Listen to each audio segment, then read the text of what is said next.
Bienvenido, bienvenida al canal de Javier, un canal en que hablamos de todo un poco, hoy con directo extraordinario, directo en martes, no es lo habitual, pero la actualidad manda. Hay que hablar del plan de paz que presentó ayer el presidente de los Estados Unidos, Donald Trump, para Gaza, de las reacciones de la comunidad internacional y de las posibilidades reales de que se ponga fin a este conflicto.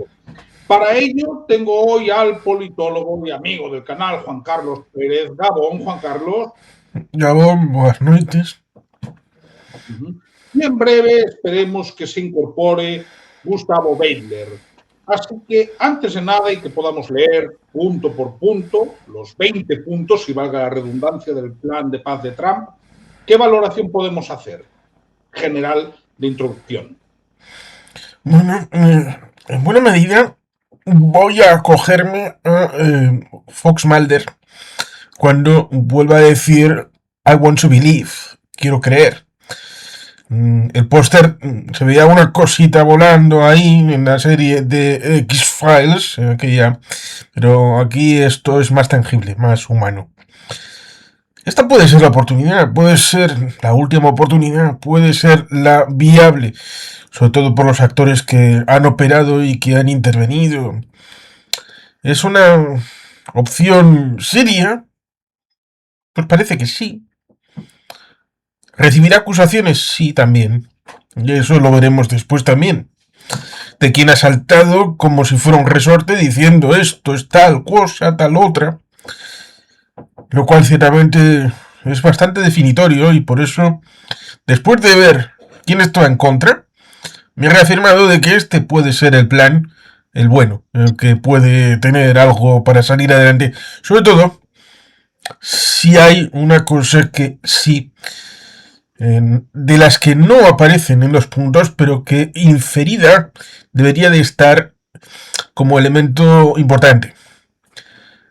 Solución de 3 estados.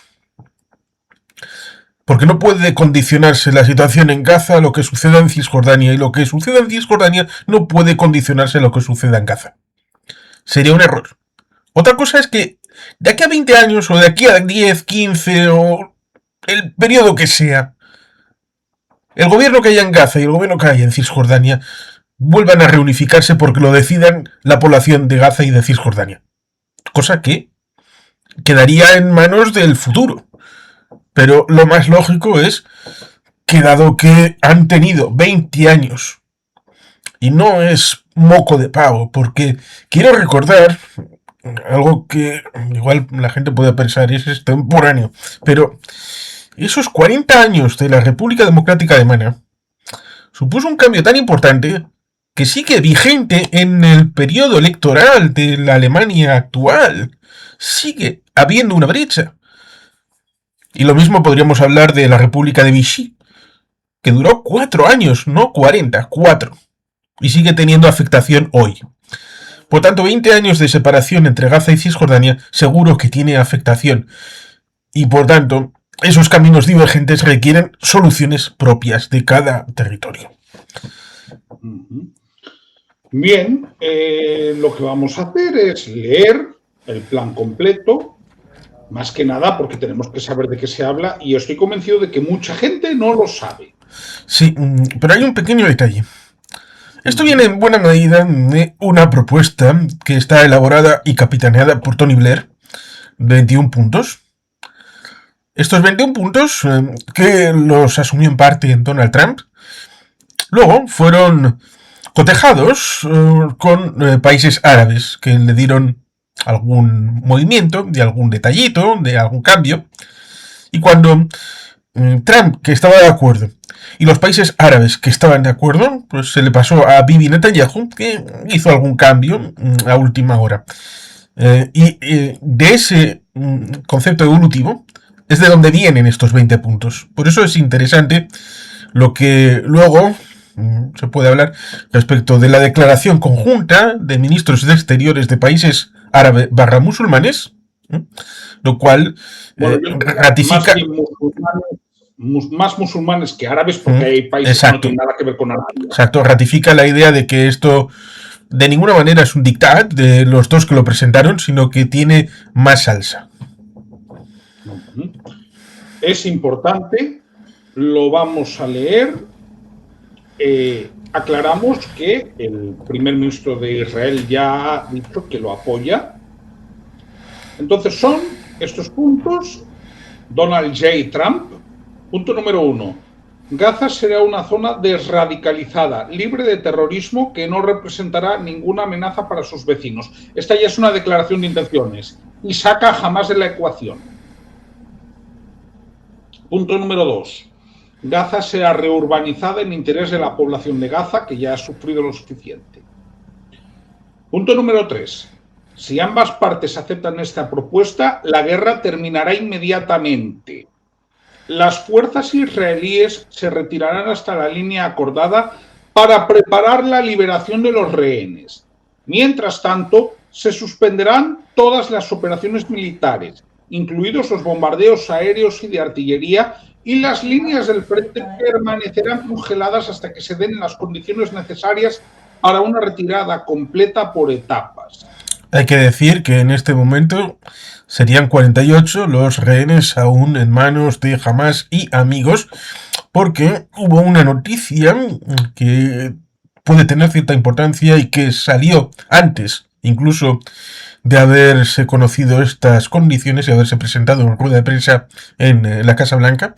Y es que Hamás parecía que estaba dando excusas respecto de dos rehenes que no sabría dónde están. Por tanto, ahí pudiéramos triangular la idea de que estarían tratando de amalgamar ya sea las personas vivas o los cuerpos para poder llegar al cumplimiento de esto. Punto número 4. En las 72 horas siguientes a la aceptación pública de este acuerdo por parte de Israel, todos los rehenes, vivos o muertos, serán devueltos. Esto es concreto, en 72 horas. Y es lo que has dicho tú antes.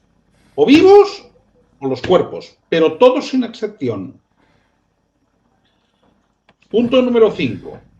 Una vez liberados todos los rehenes, Israel liberará a 250 presos condenados a cadena perpetua, así como a 1.700 gazatíes detenidos desde el 7 de octubre de 2023, incluidas todas las mujeres y todos los niños detenidos en este contexto. Por cada rehén israelí cuyos restos sean devueltos, Israel devolverá los restos de 15 gazatíes fallecidos. 6. Una vez liberados todos los rehenes, los miembros de Hamás que se comprometan a coexistir pacíficamente y a entregar sus armas se beneficiarán de una amnistía. A los miembros de Hamás que deseen abandonar Gaza se les ofrecerá un paso seguro a países de acogida. Este es quizás el punto más peligroso para mí. Y voy a explicar por qué. Porque una cosa es que tú digas que te acoges a la amnistía y otra cosa es lo que hagas después. Y tenemos experiencia de cómo ha actuado Hamás, ¿no? Por eso sí lo veo que es un punto peligroso y que puede tener algún problema. Sigo. Punto número 7. Tan pronto como se acepte este acuerdo, se enviará inmediatamente la ayuda completa a la Franja de Gaza. Las cantidades de ayuda serán, como mínimo, las previstas en el acuerdo del 19 de enero de 2025 sobre ayuda humanitaria, incluida la rehabilitación de infraestructuras, agua, electricidad, alcantarillado, la rehabilitación de hospitales y panaderías y la entrada del equipo necesario para retirar los escombros y abrir las carreteras. 8. La distribución y la ayuda en la Franja de Gaza se llevarán a cabo sin interferencia de ninguna de las dos partes, a través de las Naciones Unidas y sus agencias, la Media Luna Roja y otras instituciones internacionales que no estén asociadas de ninguna manera con ninguna de las dos partes. Aquí se introduciría el elemento de neutralidad real. La apertura del paso de Rafah en ambos sentidos se someterá al mismo mecanismo que el aplicado en el marco del acuerdo del 19 de enero de 2025. 9. Gaza será gobernada en el marco de una gobernanza transitoria temporal por un comité palestino tecnocrático y apolítico, encargado de garantizar el funcionamiento diario de los servicios públicos y los municipios para la población de Gaza. Este comité estará compuesto por palestinos cualificados y expertos internacionales, bajo la supervisión y el control de un nuevo órgano internacional de transición, el Consejo de Paz, dirigido y presidido por el presidente Donald J. Trump, con otros miembros y jefes de Estado que se anunciarán más adelante, entre ellos el ex primer ministro Tony Blair. Este organismo establecerá el marco y gestionará la financiación de la reconstrucción de Gaza hasta que la autoridad palestina, entiendo que se referirá a la Autoridad Nacional Palestina, pero dice Autoridad Palestina sin más, haya completado su programa de reformas, tal y como se describe en diversas propuestas, entre ellas el Plan de Paz del presidente Trump de 2020 y la propuesta franco-saudí, y pueda retomar el control de Gaza de forma segura y eficaz. Este organismo aplicará las mejores normas internacionales para crear una gobernanza moderna y eficaz al servicio de la población de Gaza y capaz de atraer inversiones. Bien, aquí lo que queda bien claro es que el control de Gaza lo tendría en última instancia una fuerza multinacional. Sí, como se verá después respecto de el FIS, respecto de las FDI, pero eso viene más adelante. Lo que aquí convendría recordar es que Tony Blair tiene un contacto más o menos estrecho con la región, porque fue 7 años más o menos como el responsable del cuarteto que era la ONU respecto de Estados Unidos, Rusia y algún otro elemento de estos que la gente que todavía le gusta lo bipolar pues olvida, pero ese cuarteto que incorporaba también por supuesto a la Unión Europea pues estaba con Tony Blair como el ejecutivo que hacía este tipo de labores. Recordemos, 2008 fue la propuesta de Ehud Olmert para la paz y que le daba toda Gaza, toda Cisjordania menos un 5%, que era a recuperar en un canje de territorio en otros lados, y Jerusalén Este. Y dijeron que no. Mahmoud Abbas Abu Mazen dijo que no. Pero después vino esta situación del cuarteto, con esos 7 años. Por supuesto, le dijeron de todo, aquellos que eran fans de Hamas, a Tony Blair, y acabó cabreadísimo y se largó, pero nunca perdió el contacto, y por eso está ahí en esa circunstancia. Y añado algo que igual es interesante decirlo, a pesar de que igual puede ser después. Dicen que Netanyahu comentó que no habría Estado palestino como consecuencia de este acuerdo. Pero claro, ahí debemos de tener en cuenta el pequeño detalle de que de aquí a antes de 12 meses hay elecciones en Israel. Y evidentemente lo decía en función de que cuando entre en vigor este acuerdo no va a haber inmediatamente un Estado palestino gobernado por únicamente palestinos. Ese puede ser un horizonte, pero al culminar este periodo transitorio de 5 años.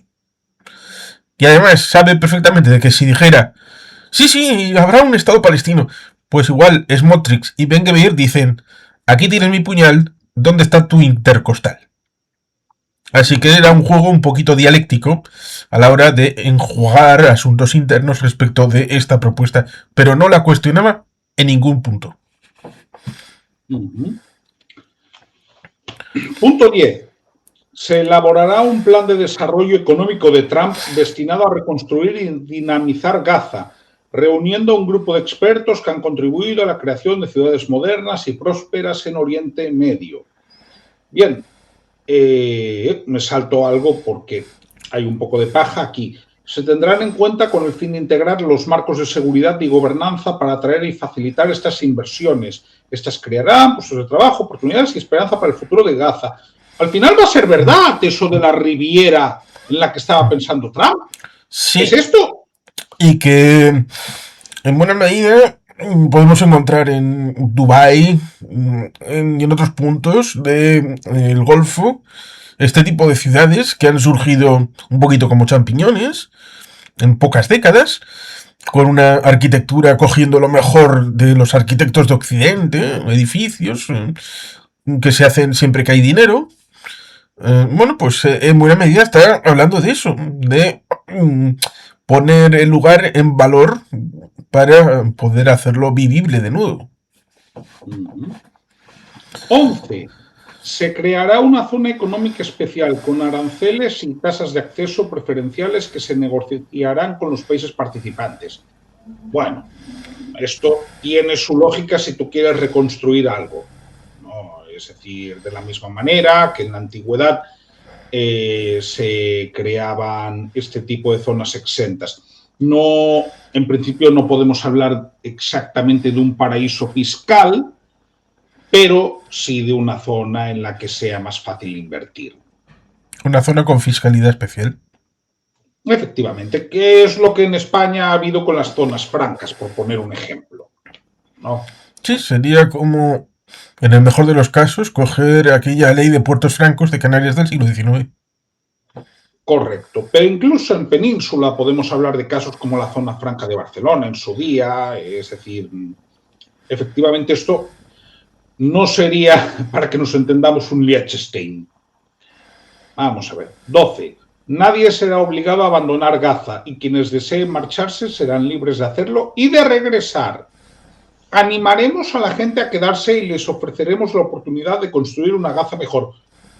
Juan Carlos, esto no casa con ciertas definiciones que yo he escuchado estos días, semanas y meses, ¿verdad? Exacto, y tampoco casa con elementos que han dicho lo mismo que estás comentando de meses anteriores y años, porque Sira Rego mandó un mensaje el propio día 7 de octubre de 2023 a su red social favorita, y por supuesto no en plan de condena, sino todo lo contrario. Aquí nos encontramos con esta situación en la que, en teoría, decían algunos que iba a ser para sacar a los palestinos de Gaza y que no pudieran volver. Ahí lo dice claro. En el punto 12. Podrán salir, sí, porque lo contrario sería tenerles encarcelados. Pero es que podrán volver. Eso es libertad de movimiento. Correcto. El punto 13, fundamental. Y es Jamás y las de... que además pone, animamos a la gente a quedarse. Es que no solamente es que puedan salir y volver, sino que además dicen, este es vuestro sitio, pues oye, además os vamos a permitir que podáis empoderaros y que tengáis una oportunidad para enriqueceros y generar vuestro valor añadido. Pero sí, el 13 sobre el tema de Hamas. Y es fundamental, porque dice, Hamas y las demás facciones aceptan no desempeñar ningún papel en la gobernanza de Gaza, ya sea directa, indirecta o de cualquier forma. Todas las infraestructuras militares, terroristas y ofensivas, incluidos los túneles y los lugares de fabricación de armas, serán destruidas y no se reconstruirán. Se pondrá en marcha un proceso de desmilitarización de Gaza bajo la supervisión de observadores independientes. Este incluirá la retirada definitiva de las armas en el marco de un proceso de desmantelamiento acordado y estará respaldado por un programa de recompra y reintegración financiado por la comunidad internacional y supervisado por observadores independientes. La nueva Gaza se comprometerá plenamente a construir una economía próspera y a coexistir pacíficamente con sus vecinos. Es decir, se acaba jamás con esto, si se cumple. 14. Los socios regionales garantizarán que Hamas y las facciones cumplan con sus obligaciones y que la nueva Gaza no represente ninguna amenaza para sus vecinos o su población. Socios regionales se incluirían sus vecinos, ¿no? Sí, claro. De eso vamos a hablar después, de los vecinos. 15. Estados Unidos trabajará con sus socios árabes e internacionales para establecer una fuerza internacional de estabilización temporal. Es decir, habrá tropas extranjeras. Muy importante, no israelíes, pero habrá tropas multinacionales. Temporal que se desplegará inmediatamente en Gaza, de inmediato. La FIS formará y apoyará a las fuerzas policiales palestinas autorizadas en Gaza y consultará a Jordania y Egipto, que tienen una gran experiencia en este ámbito. Apunto antes de seguir, Jordania y Egipto apoyan el plan de paz, explícitamente. Esta fuerza constituirá la solución a largo plazo para garantizar la seguridad interior. Quiere decir, se despliegan inmediatamente, pero por un periodo indeterminado. La FIS colaborará con Israel y Egipto para ayudar a garantizar la seguridad de las zonas fronterizas, en colaboración con las fuerzas policiales palestinas recién formadas. Es esencial impedir la entrada de municiones en Gaza y facilitar la circulación rápida y segura de mercancías para reconstruir y revitalizar Gaza. Las partes acordarán un mecanismo de distensión. Y antes de pasar al siguiente punto, yo quiero recordar, Juan Carlos, que esto tú lo esbozaste ya hace un tiempo en algún artículo tuyo. Sí, creo que sí. Tú hablabas de un protectorado de países árabes. Sí. Pero en cualquier caso, la idea del orden es muy parecida a la que tú comentabas, en tanto en cuanto se está nombrando específicamente a Egipto y a Jordania. Sí, que habrá dentro de esas FIS seguramente una mayoría, o debería de haberla, de países árabes / musulmanes, que son los que hicieron esa declaración de apoyo y por lo tanto por ahí tendría que... Luego, pues puede haber otro tipo de aportaciones, siempre que no se vean como inconvenientes respecto de otro tipo de países con mayorías sociales diferentes. Pero en buena medida, el peso para que la población de Gaza acepte de mayor gana esas FIS, pues seguramente sea esa idea de las fuerzas árabes. Y la idea era, en buena medida, lo que comentaba al principio, debido a la situación de los últimos 20 años y la realidad de Gaza más ligada a un elemento más islamista, podrían constituir en un emirato, con lo cual eso tendría un protectorado en buena medida de países que también tendrían una sensibilidad respecto al tema islamista, que han hecho la transición desde algo más teocrático, algo más diferente, más homologable, con situación de distensamiento de la situación social, incorporación de normas más o menos laicizantes, y en su caso en Cisjordania pues se podría hacer una república, dado que allí en teoría está una formación socialista de otro cariz. Fatal, efectivamente. Pero sí, un poco lo que decíamos algunos, parece que va encardinándose en esta propuesta. Es que precisamente por eso lo comento, yo lo recuerdo, y esto lo dices desde hace igual un año. Es que no era un posicionamiento tuyo nuevo. Punto 16. Israel no ocupará ni anexionará Gaza. A medida que la FIS establezca el control y la estabilidad, las fuerzas de defensa de Israel se retirarán de acuerdo con las normas, etapas y plazos relacionados con la desmilitarización acordados entre las FDI, la FIS, los garantes y los Estados Unidos, con el fin de garantizar la seguridad de Gaza, que dejará de ser una amenaza para Israel, Egipto o sus ciudadanos. En concreto, las FDI cederán progresivamente el territorio de Gaza que ocupan a la FIS, de conformidad con un acuerdo que celebrarán con la autoridad de transición hasta su retirada completa de Gaza, con la excepción de una presencia en el perímetro de seguridad que permanecerá hasta que Gaza esté debidamente protegida contra cualquier posibilidad de una nueva amenaza terrorista. Ojo, sería una retirada, pero una retirada escalonada. Sí, ahí hay un mapa respecto de 4 fases. La primera sería una retirada preliminar, bueno, donde están... Luego la primera retirada propiamente sería para el tema de los rehenes, están en situación para recibirlos.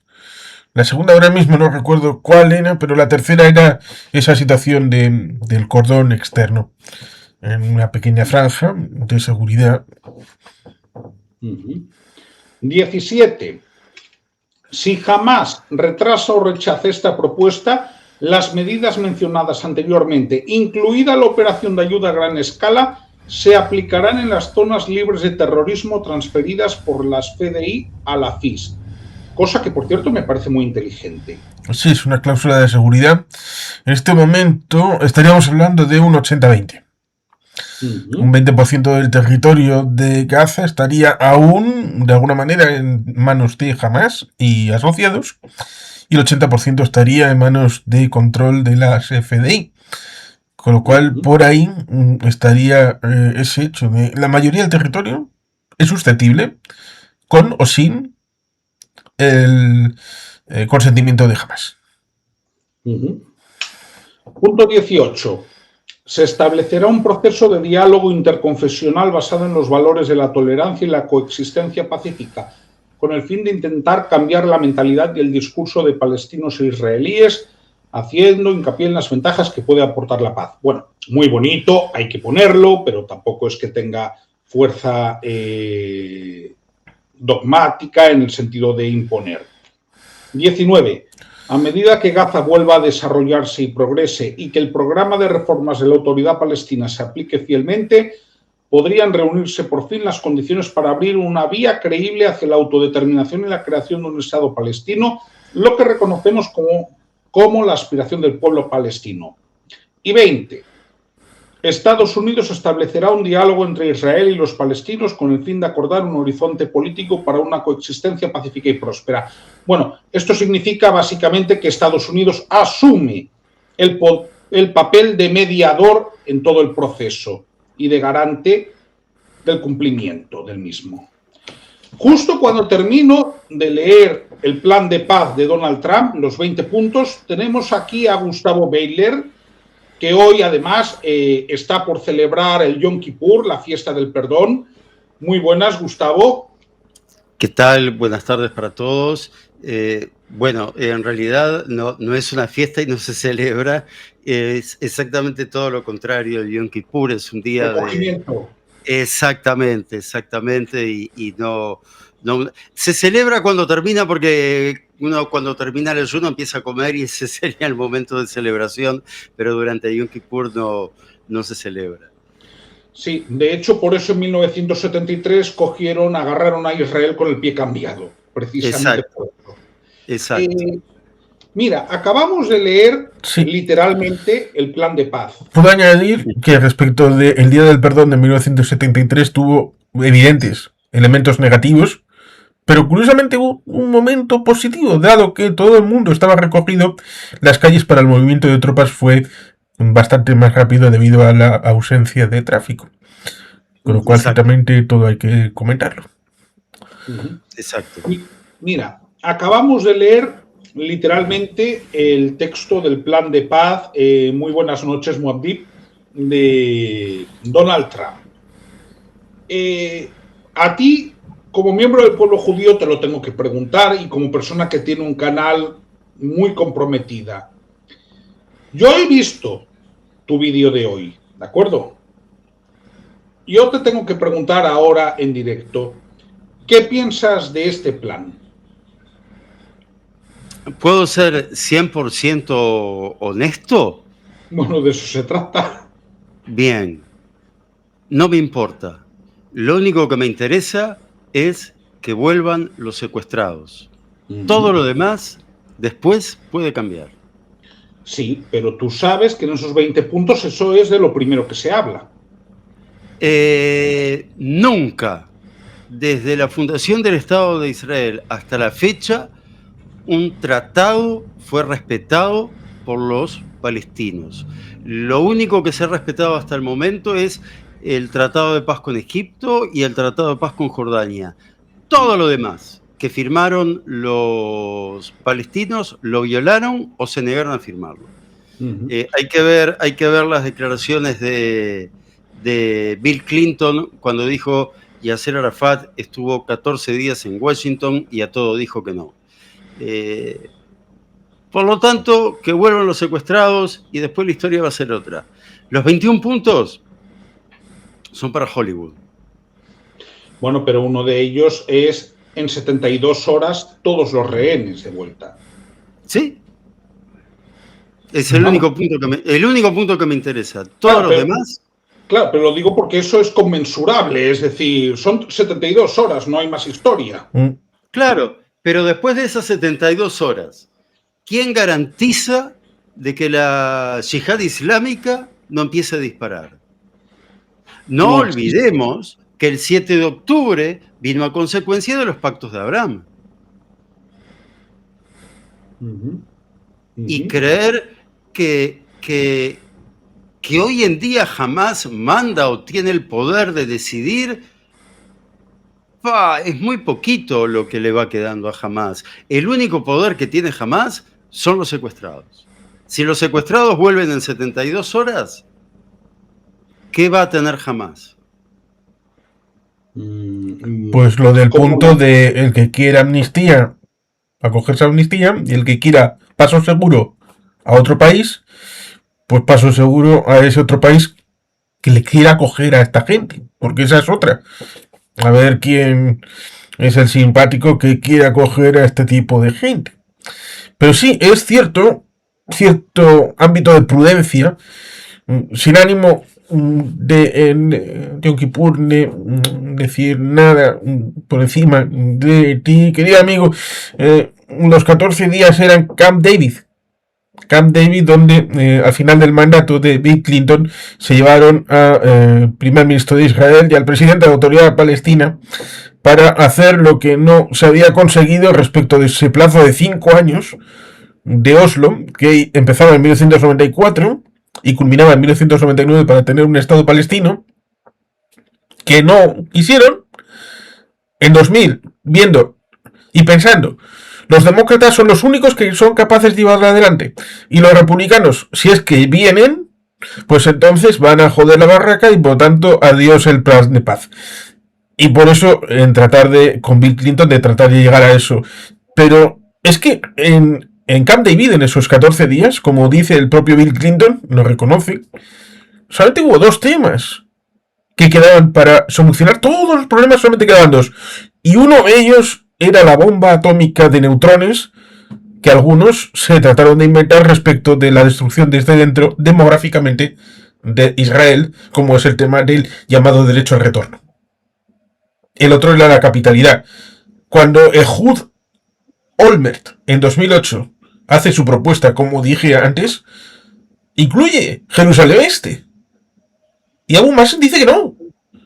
Lo cual ciertamente es una perspectiva de esas 9 veces desde la comisión Peel y la comisión Woodhead de los años 30 hasta el presente, con la opción de Jared Kushner, que entre 2018 y 2020 hizo aquella propuesta en el primer mandato del señor Trump, pues han sido 9 veces en las que los palestinos, de una u otra manera, han dicho que no.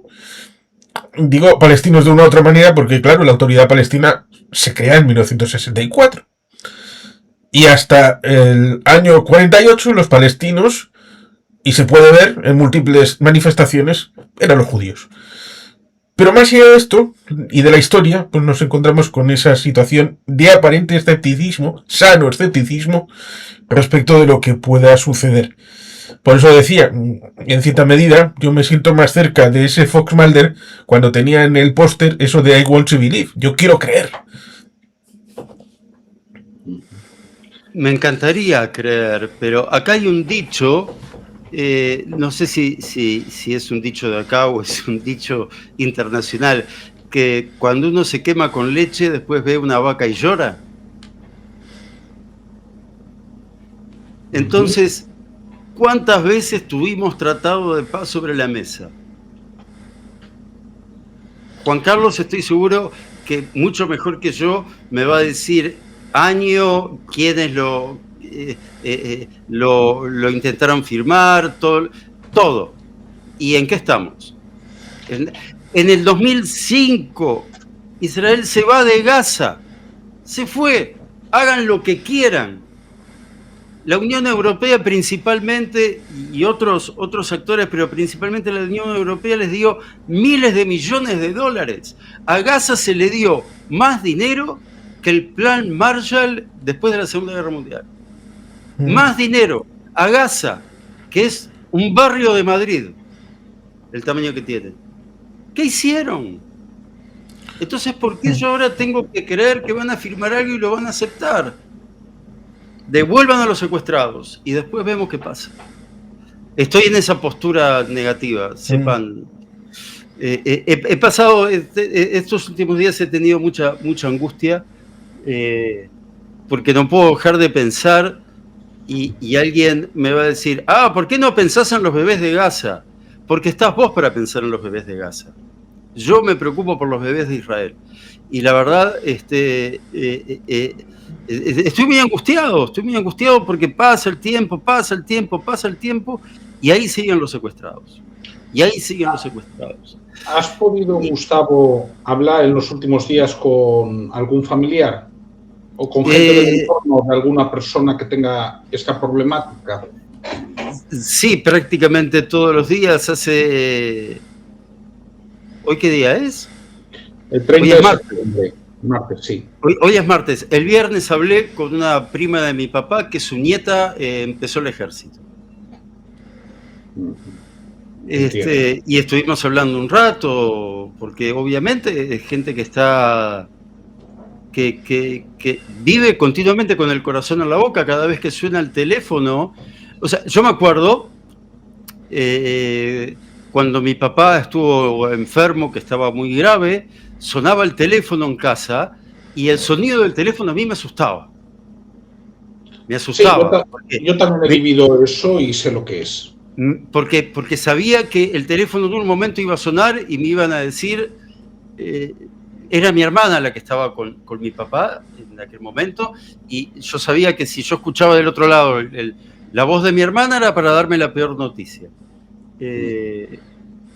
Un año antes habíamos pasado por lo mismo y me había tocado a mí estar al lado de mi papá, que tenía problemas respiratorios y siempre en invierno pasaba por eso. Y bueno, le tocó a mi hermana darme la mala noticia. Bueno, en Israel todos los que tienen un hijo, un sobrino, un primo, un amigo, un vecino, están pendientes del teléfono, están pendientes que le toque timbre a algún coronel para entregarle una bandera.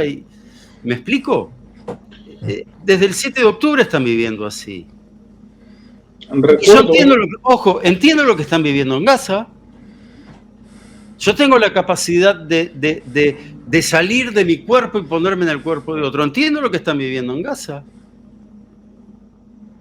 Ahora, lo que tienen que entender es que es una guerra que empezó Hamás.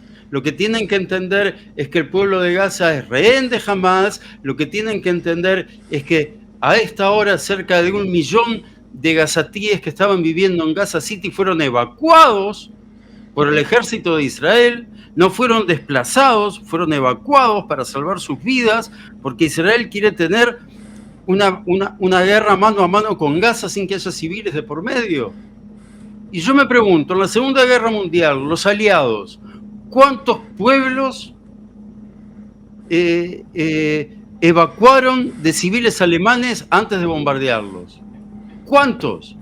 No evacuaron ni los franceses, y eso que supuestamente eran amigos. Claro. O sea, a ver... Desde el día de Normandía hasta la liberación de París murieron miles de franceses. Daños colaterales. La diferencia es que hemos llegado a la convención de que todos esos muertos civiles son culpa de Hitler. Claro, o sea, yo sé que son temas diferentes, pero no puedo evitar fusionarlos. Churchill mandó hundir a la armada inglesa, francesa. En Massachusetts. La hundieron. O sea, ayer eran aliados y hoy los hundieron. Entonces, si pasó eso, ¿cómo me pueden pedir hoy a mí que yo confíe en un interlocutor palestino a la hora de un tratado, llamémosle de paz, de alto el fuego? todos los saltos al fuego, el 100% de los saltos al fuego que se firmaron con Gaza fueron violados por Hamás. El 100%. Recuerdo... Entonces, que vuelvan los secuestrados y después seguimos hablando. Esa es mi postura. Y que es cierto que dentro de Israel los desplazados internos todavía no han vuelto a sus casas. Ni Claro en el norte no. ni en el sur. Ni en el norte ni en el sur. Ni en el norte ni en el sur.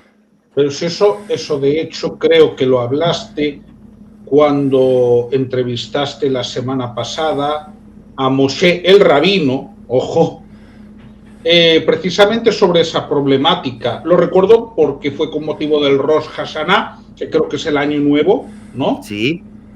Ya te comenté que vi la entrevista entera y precisamente le hacía referencia a eso.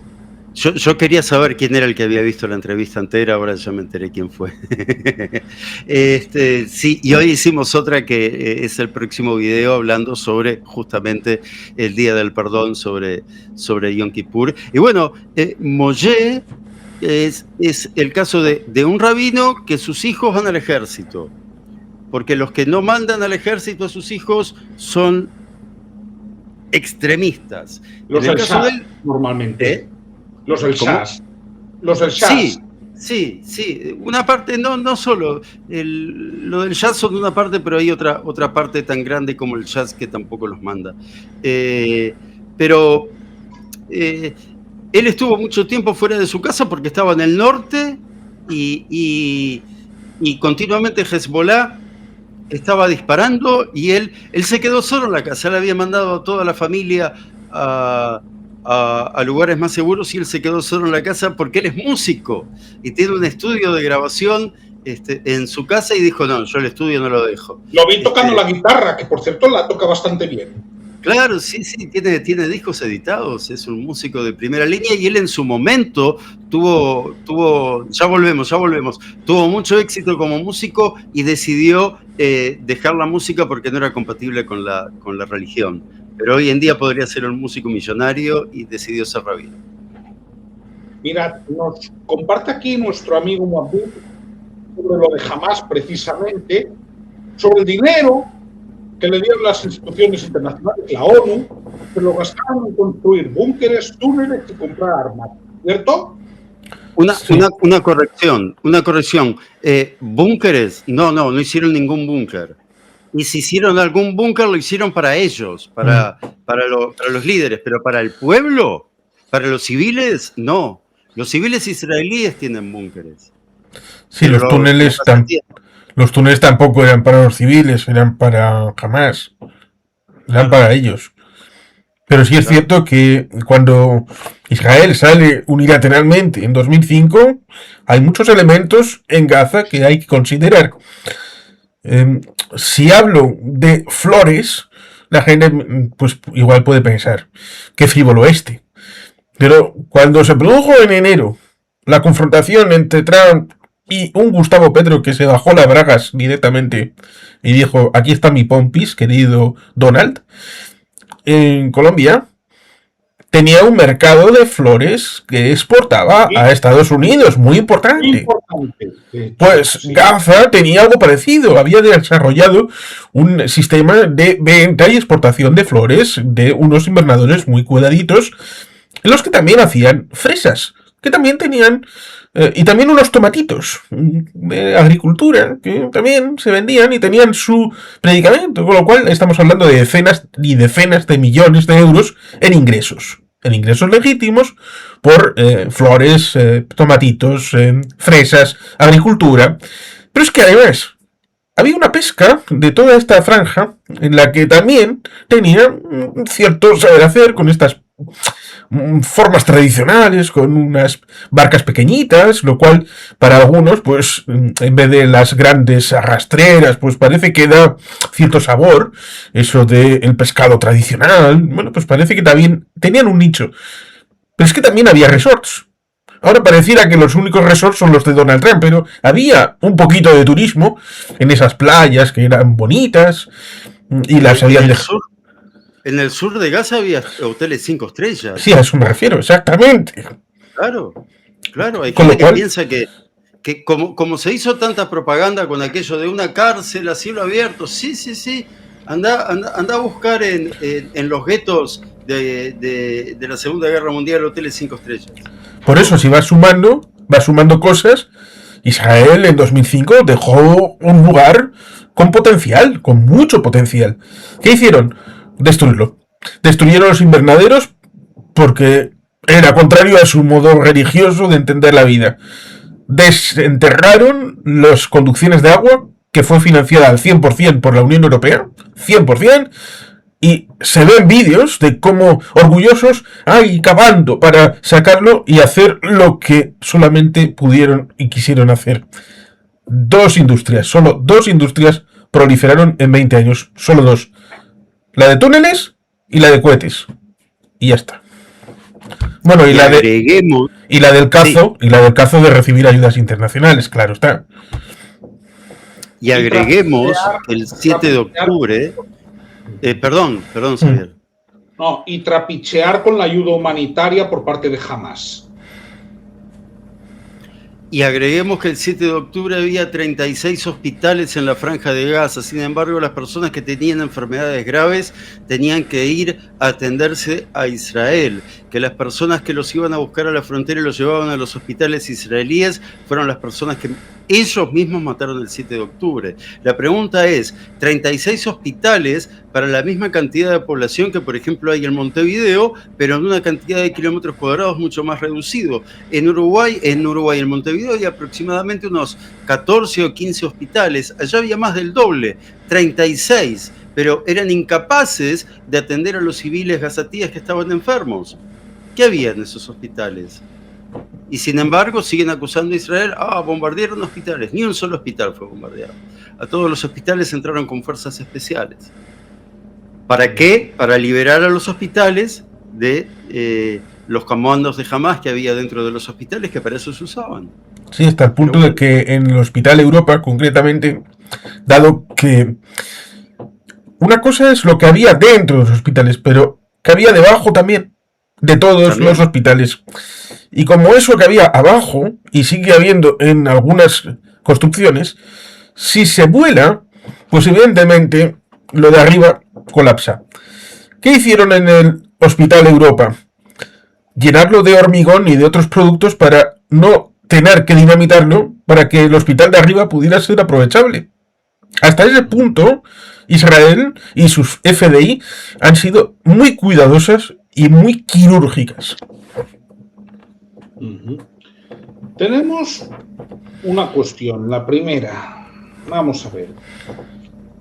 En el caso de que esto salga adelante y de que se devuelvan los rehenes, ¿esto puede servir para rebajar el nivel de estrés permanente al que está sometido Israel? Porque yo esto me lo he preguntado después de ver el pronunciamiento de países musulmanes. Digo musulmanes porque árabes sería una inexactitud, puesto que, por ejemplo, Indonesia no es un país árabe, es un país musulmán. O Pakistán. Pero claro, efectivamente. Pero claro, yo ahí veo dos grandes ausencias que digamos que seguirían generando un problema a Israel, que son Líbano y Siria. Creo que Líbano y Siria van por otro carril. ¿Otro carril? Sí. Y esto no lo digo yo, lo dijo Enrique Zimmerman, que de algo de estas cosas sabe. Que el acuerdo estaría, como dirían en Barcelona, está a trucar. Está ahí. Y podría ser una cosa que, bueno, en días, o pudiera ser dentro de unos meses, pero que en cualquier caso las negociaciones o los contactos estarían más o menos encauzados de alguna manera. Pero como dije respecto de no vamos a poner la solución de Gaza y Cisjordania, de Gaza y Judea y Samaria en el mismo orden para que una interfiera en la otra, pues lo mismo, no vamos a poner la situación de Gaza unida a la del norte en un mismo paquete, porque entonces estaríamos poniendo todos los ritmos en función de todo lo demás y eso siempre suele salir mal. Si lo pones cada cual en separado, pues entonces igual tienes éxito en 1, 2 o 3 escenarios, pero no colapsará todo a la vez, en caso de que la cosa vaya mal. Por eso creo que habría que diferenciar. Sí, ahora. En Israel se votó la anexión de, como dice en Israel, Yehuda y Shomron, como se conoce generalmente Cisjordania. Pero se votó en primera instancia, hay que votarlo 3 veces. Por lo tanto, no es una ley ni nada que se le parezca. ¿Por qué se hace eso? Para poder después dar marcha atrás. O sea, es un elemento de negociación. De la misma manera, o de extorsión, de la misma manera que Hamás extorsiona a Israel con secuestrados, porque no hay negociaciones mientras haya secuestrados, Israel tiene que hacer lo mismo. ¿Y qué hace? Dice, bueno, voy a anexar esto. Por más que el mundo, lo que diga el mundo acá es tan relativo, importa tan poco, porque por más que la ONU vote, vamos a votar la creación de un Estado palestino. Si los palestinos no quieren la creación de un Estado palestino, no se va a crear un Estado palestino. No importa lo que... O sea, lo que diga... ¿Sabes cuánto le preocupa? No a Netanyahu, a todo el sistema político israelí. ¿Sabes cuánto le preocupa lo que dice Pedro Sánchez? Me imagino que nada. ¿Cuánto le preocupa lo que dice Macron? No existen. Los problemas vienen por otro lado. No importa lo que ellos opinen. Me importa más a mí, que soy judío, que vivo fuera de Israel y que no tengo una fuerza como la CFDI para que me defiendan. Porque ¿cuántos judíos han muerto del 7 de octubre a la fecha en atentados fuera del Estado de Israel? Decenas. Y de eso la gente se olvida. Y esos judíos que han muerto son responsabilidad de Sánchez, de Macron, del primer ministro de Inglaterra, cuyo nombre no quiero aprenderme porque la historia lo va a olvidar, entonces no quiero gastar una neurona en ocupar espacio.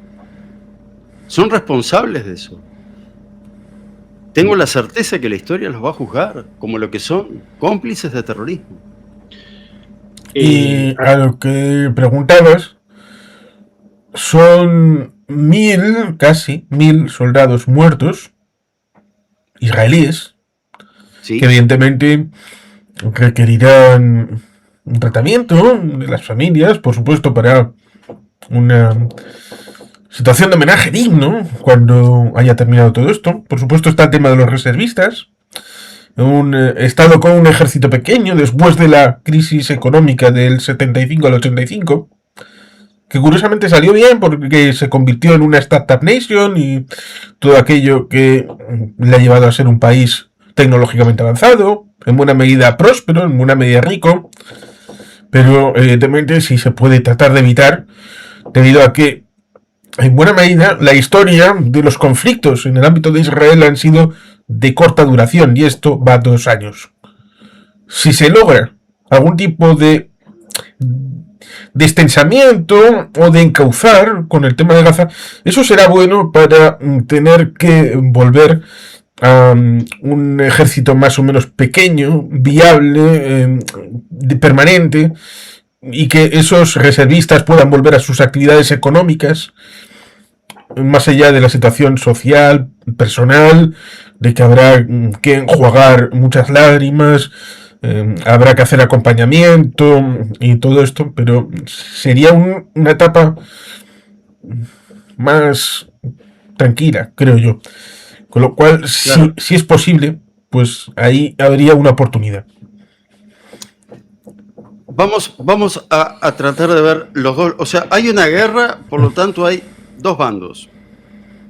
Me olvido de Yemen, me olvido de Hezbollah, me olvido de Irán. Vamos a concentrarnos. Gaza, Israel. En ambos lados, no solamente hay de un lado soldados y del otro lado terroristas caídos. Hay niños que no tienen padre ni madre. Hay madres que sufren porque perdieron a sus niños. Hay amputados. Hay personas que nunca se van a recuperar psiquiátricamente de haber vivido una guerra. No solamente los soldados, las personas que todos los días tienen que correr, por ejemplo, a los refugios en Israel, prácticamente todos los días de madrugada hay que correr al refugio porque Yemen, los hutíes de Yemen lanzan así sea un dron, suenan las alarmas y hay que correr a los refugios. Yo, por ejemplo, hablaba con una prima de mi papá que tiene 93 años y que ella no corre al refugio porque tiene más posibilidades de quebrarse la cadera yendo al refugio a que le caiga un misil en su cabeza.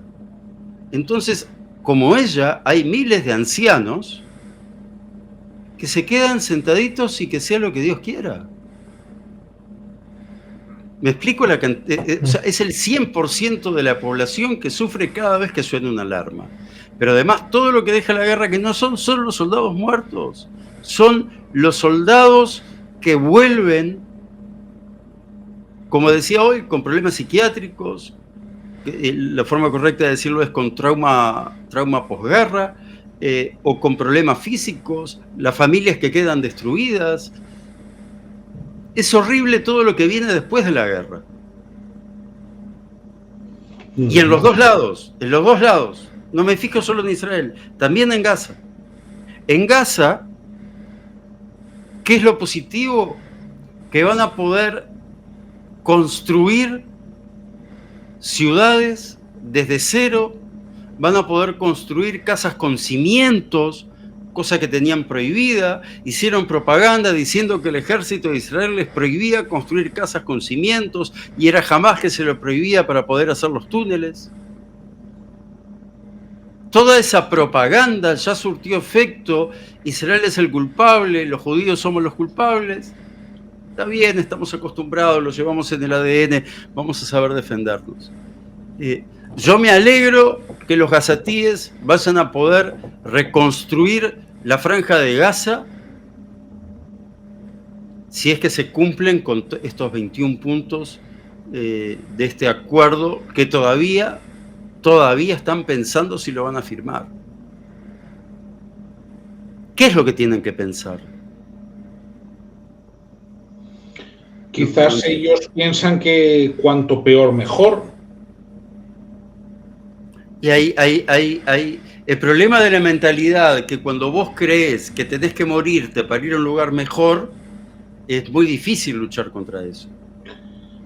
Ya, por eso yo sé quién empezó todo esto. Y sé quién no ha estado interesado en ningún momento por la paz. Y sé también quién en Occidente o quiénes han hecho el papel de tontos útiles en el mejor de los casos. Y por eso está ahí la cláusula de salvaguarda entre los 20 puntos, de que en el caso hipotético de que Hamás dijera que no, el plan podría ser viable, implementado en las zonas libres de la Franja de Gaza, que en este momento creo que sería en torno a un 20-80, que las FDI controlarían un 80% de la franja y de alguna manera habría un control sucinto de Hamás y aliados del 20%. Y a esto le tenemos que agregar que mañana estarían llegando la flotilla custodiada en su momento por la Armada del Reino de España. Juan Carlos, háblanos de esa flotilla. Bueno, Barbigazas. En las últimas horas hubo expulsados porque hubo musulmanes que dijeron que las aberraciones no pueden ir en los barcos. Me refiero a los homosexuales. Hubo varios expulsados, detectaron homosexuales y los hicieron expulsar. Sí, el jefe de la flotilla, que curiosamente dicen que tiene relaciones con Hamás. Se ha podido demostrar, un medio español ha demostrado los enlaces y, bueno, se podía simplemente preguntando, ¿este sarao quién lo paga? Y ahí podríamos encontrar a un millonetti ligado a Hamás, que es el que financia el sarao de los barcos. Pero sí, dijo, estas aberraciones humanas no los quiero.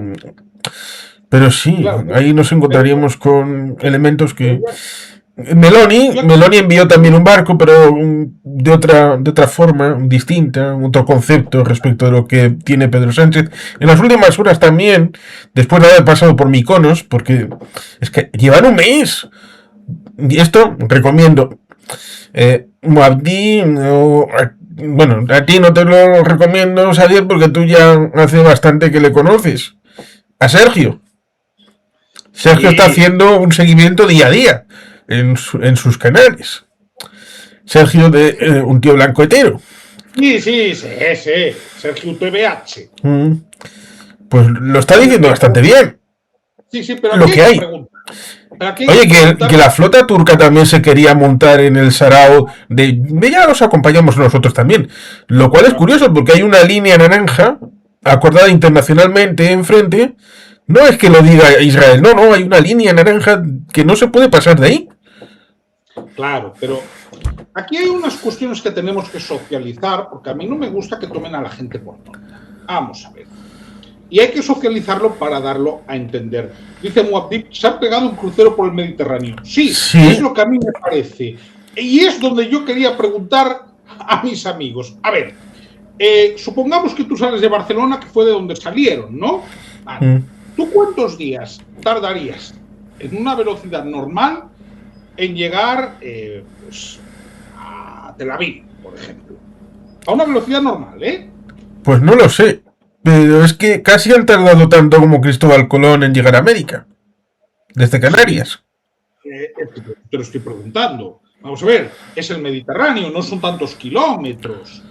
Es decir, yo entiendo que eso hoy en día deberías estar en pocos días, ¿no?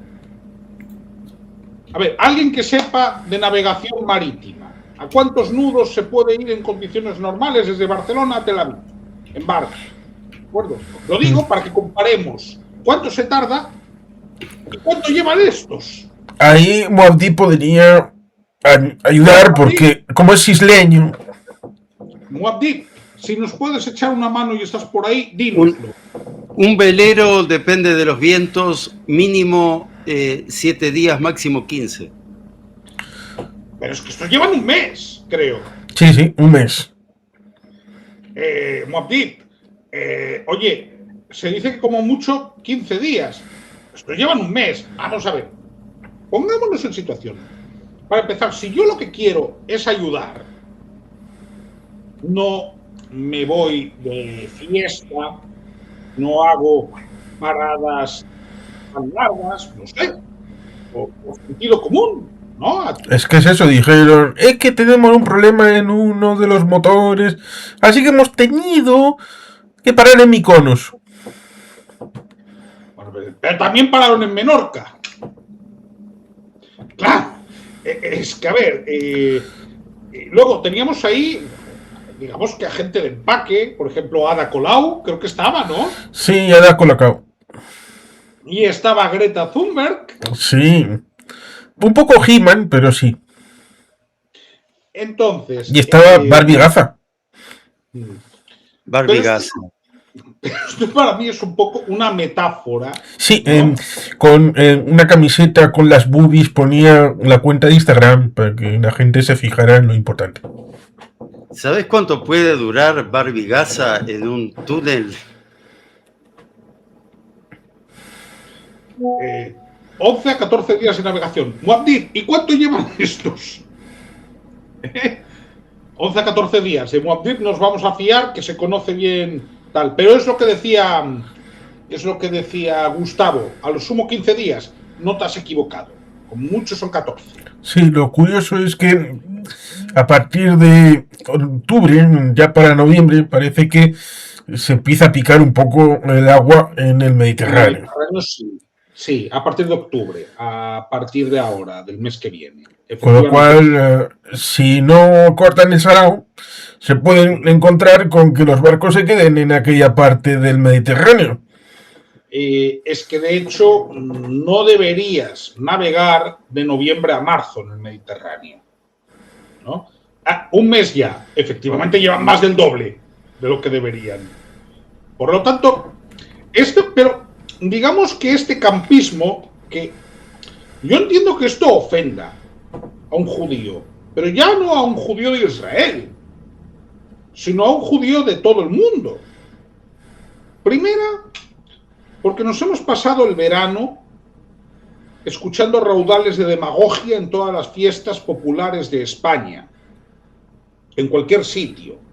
Segunda, por el espectáculo lamentable, azuzado por la demagogia del gobierno español que vimos en la vuelta. Se ha hablado en este canal, quien lo quiera mirar puede mirarlo. Y tercera, por posicionamientos lamentables en los cuales solo se ponía el foco en Israel. Claro, luego te encuentras este espectáculo, ¿no?, de la flotilla. No sé, es que esto a mí ya me resulta ofensivo. Me resulta ofensivo, es decir, porque si te preocupa ayudar, no montas este circo mediático. Y todavía no han llegado, ¿verdad, Juan Carlos? No. Es más, Sergio lo último que ha dicho es que parece que van a abortar. Que dicen, no vamos a poder llegar porque si esto... Si lo que algunos estaban deseando era que hubiera algún tipo de explosión, hundimiento. Creo que se lo leía a alguien que desde Gaza diciendo qué valientes estos, porque incluso están dispuestos a sacrificarse. Bueno, el sacrificio es que alguno pues hunda el barco, que podría haber sido incluso el jefe haciendo un autoatentado. Bueno, estas cosas que a veces suceden. Pero tú ves, Sadier, que les conoces bien, a la camarilla ilustrada de Barcelona queriendo sacrificarse por algo.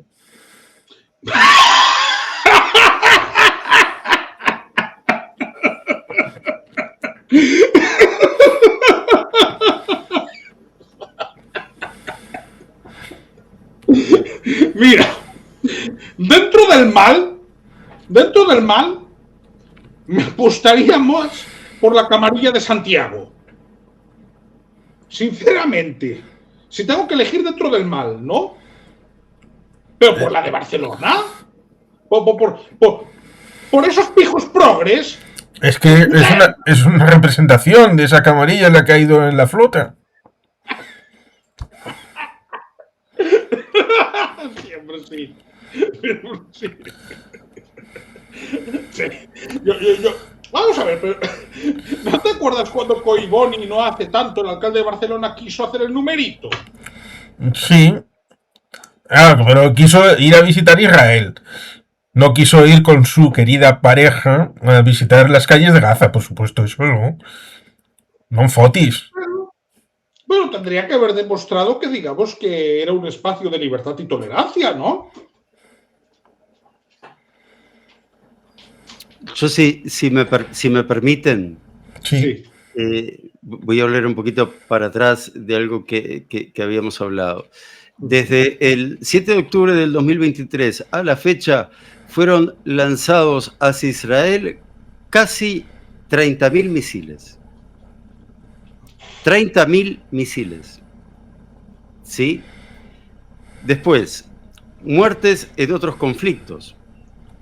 En el Congo, se estima que en el siglo XXI la cantidad de muertos asciende aproximadamente a 4 millones. Siria, 600.000. En Sudán, más de 300.000. En Yemen, casi 400.000. Etiopía, estamos hablando de 600.000. Ucrania, todavía no se sabe, pero se cree que por lo menos 1 millón de rusos han muerto. Civiles ucranianos, tal vez más de 500.000. La ONU se reúne para hablar de Gaza, para hablar de Israel. Después vengan a hablarme de antisemitismo, que los atiendo sin problema. Sí, y ya se olvidaron de los Rohingya. Porque como son musulmanes, sí, pero los matan budistas. Aquí no importa. Realmente hay ahí un agravio y por eso mismo nosotros a veces socializamos sin banalizar los fallecidos, porque esto nunca se puede banalizar, de cualquier lado, dicho sea de paso, ¿no? Porque parece que las vidas de los soldados israelíes no valen, parece que las vidas de las víctimas del 7 de octubre no valen, parece que el estado de salud de algunos heridos, de muchos heridos del 7 de octubre tampoco valen, y aquí en este canal, y el de Gustavo muchas más veces, y el de Juan Carlos, hemos podido hablar con alguna víctima del 7 de octubre, conviene no olvidarlo. Y que siguen requiriendo de operaciones 2 años después. Efectivamente, y siguen convalecientes 2 años después. Conviene decir que siempre se pone el foco en Israel, no se pone el foco en el Congo. Y habría que ponerlo. Ahí sí que se están perpetrando masacres diarias. ¿Le importan a Pedro Sánchez los cristianos del Congo? A mí me importa no le más... importan al Vaticano, no le importan al Vaticano, le van a importar a Pedro. Eso es justamente lo que estaba pensando. Sí, pero es que lo veo muy preocupado en otros sitios. El Papa Francisco, que no sé dónde estará en este momento, tenía momento cada día para hablar con los que estaban en una iglesita en Gaza. Y esto nos llevaría a Chile. Como muchas veces lo has comentado, Gustavo, la comunidad palestina de Chile es mayoritariamente cristiana. ¿Sería posible que esa comunidad se pudiera ir, no mañana, pero imaginemos que dentro de 3 años, 4 años, pues la mayoría de la comunidad dice, ahora hay libertad en Gaza, podemos volver sin que haya un trauma en la población de Gaza, en el que, ahí va, nos han salido unos cristianos por aquí? Eso igual para algunos sería problemático a la hora de visualizar que ya no sería una unicidad respecto de podemos imponer un credo, podemos imponer un modelo social, que era un poco lo que había.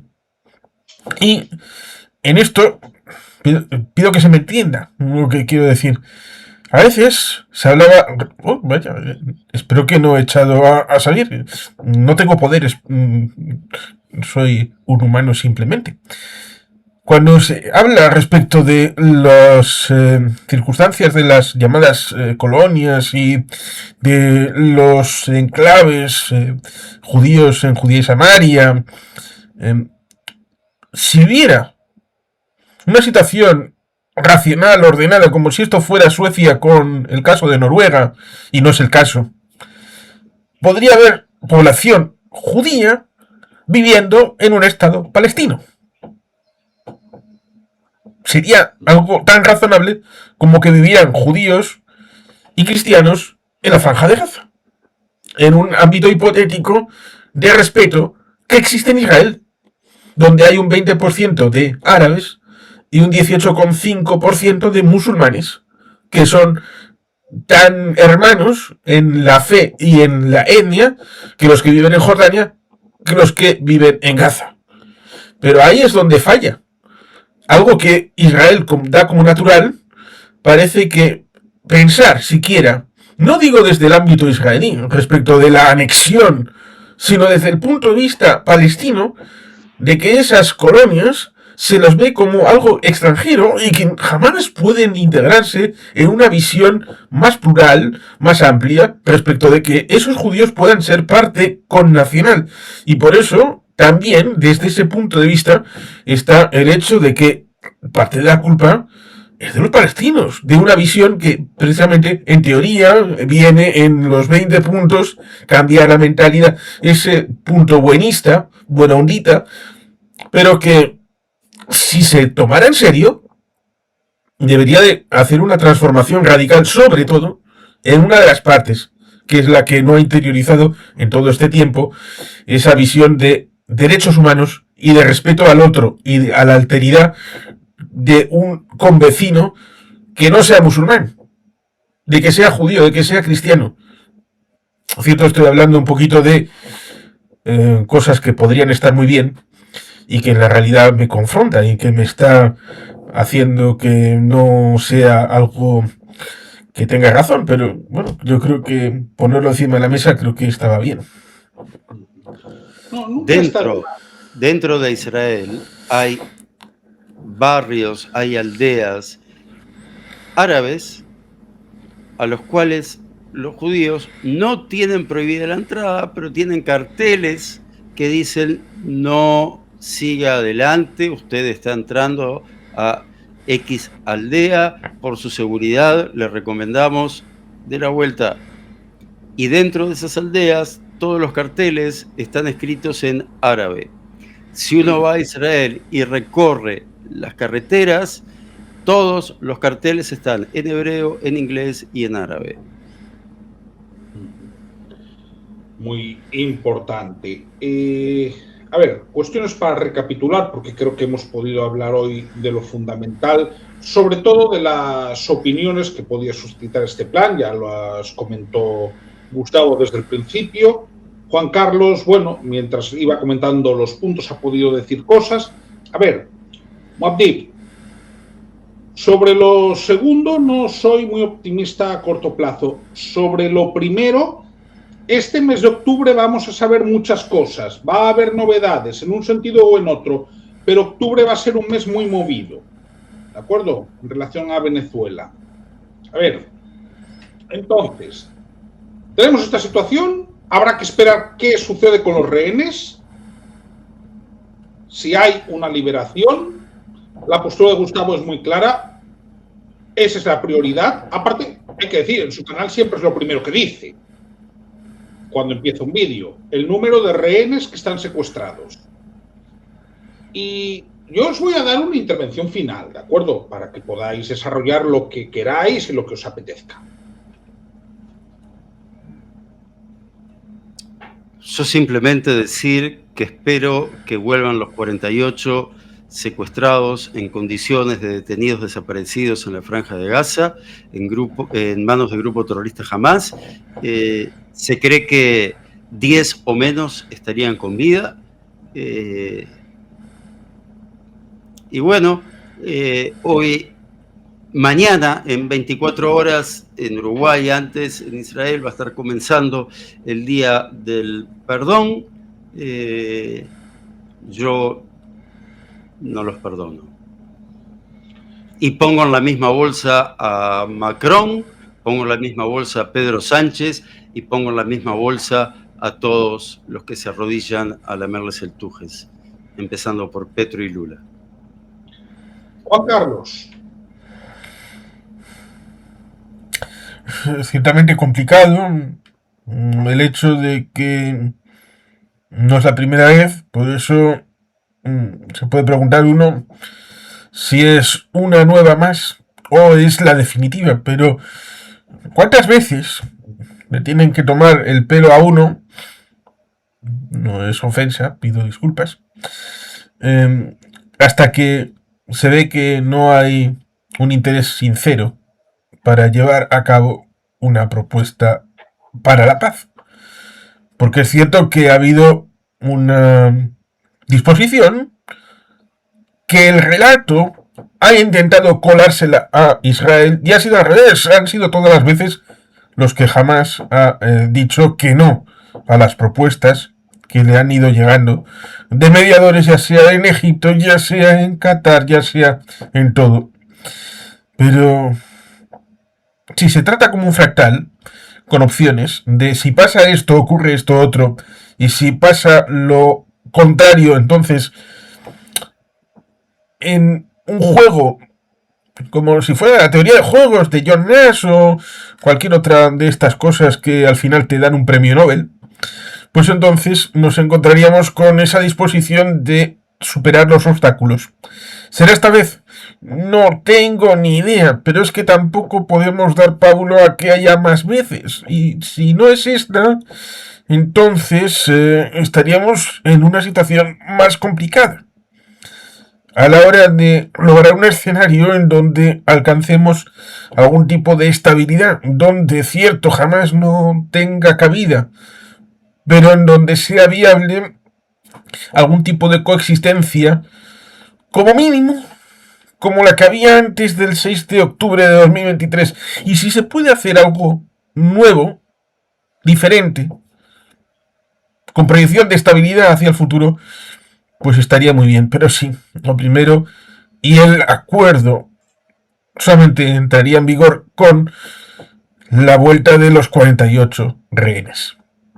El resto viene a partir de ahí. 48 rehenes y el resto viene después. En 72 horas, ni una más desde que se firma. Eso también hay que decirlo. Ese es el plazo, todo lo demás es papel mojado.